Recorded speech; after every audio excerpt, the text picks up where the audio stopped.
नमस्कार दोस्तों, मैं हूं डॉक्टर अमरीश कारी। आपका अपने YouTube चैनल डॉक्टर कारी पर स्वागत करता हूं। आज की इस वीडियो में हम होम्योपैथी मेडिसिन कैलकेरिया आयोडेटा के बारे में बात करेंगे। इस वीडियो में हम जानेंगे कि ये दवाई कहाँ यूज़ की जाती है, यानी किन सिम्टम्स और किन डिजीज़ में इसे हम पेशेंट को देते हैं। जानने के लिए वीडियो पूरा देखिए। अगर आप हमारे चैनल पर नए हैं तो चैनल को सब्सक्राइब कर लें ताकि आने वाली हेल्थ रिलेटेड वीडियो से आप अपडेटेड रहें। सबसे पहले जान लेते हैं कि जो कैलकेरिया आयोडेटा होती है वो किस पोटेंसी में यूज़ की जाती है। इस दवाई को हम सबसे ज़्यादा 3x पोटेंसी में यूज़ करते हैं, 30 CH पोटेंसी में यूज़ करते हैं और 200 CH पोटेंसी में यूज़ करते हैं।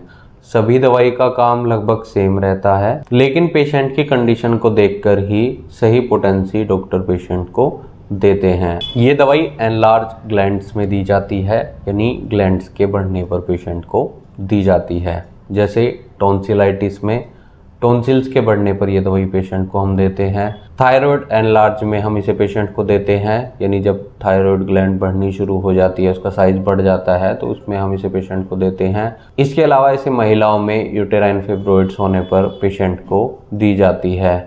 ये दवाई सिर दर्द में भी काम आती है, जुकाम में भी काम आती है। जब पेशेंट को जुकाम लगा हुआ होता है तो उसको छींकें बहुत आती हैं। शाम के समय अक्सर ऐसा देखने को मिलता है। जब पेशेंट को ठंडी हवा लगती है तभी परेशानी ज़्यादा होती है, तो ऐसे सिम्टम्स में इसे हम पेशेंट को देते हैं। इसके और यूजेस की बात करें तो क्रोनिक कफ यानी पुरानी खांसी में इसे हम पेशेंट को देते हैं। कितनी भी पुरानी खांसी हो, अगर ये दवाई दी जाए तो उसमें काफ़ी राहत मिलती है।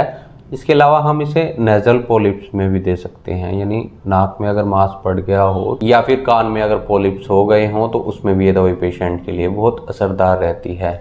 इसके और यूजेस की बात करें तो सिर दर्द में भी असरदार रहती है। सिर दर्द ठंडी हवा के लगने से काफ़ी इफेक्टिव दवाई रहती है। पेशेंट को पुरानी खांसी होती है तो उसको छाती में दर्द महसूस होता है और सांस लेने में भी तकलीफ होती है। इसके अलावा अगर पेशेंट को निमोनिया हो या बुखार हुआ हो जो ठंडी हवा के कारण शुरुआत जिसकी हुई हो, तो उसमें ये बहुत इफेक्टिव रहती है। स्किन के सिम्टम्स की बात कर लेते हैं, यानी त्वचा रोगों के सिम्टम्स की बात कर लेते हैं। ये दवाई अल्सर्स में दी जाती है। जब पेशेंट को वेरिकोज वेन में अल्सर्स हो गए हों तो ये उसमें बहुत इफेक्टिव रहती है।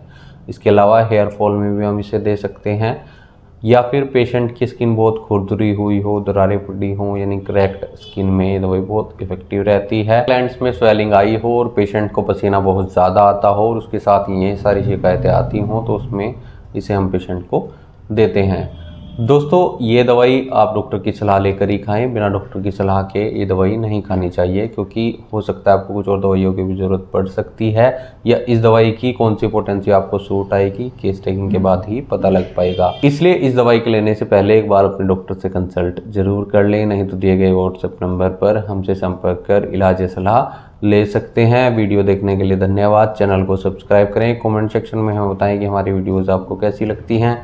Thank you.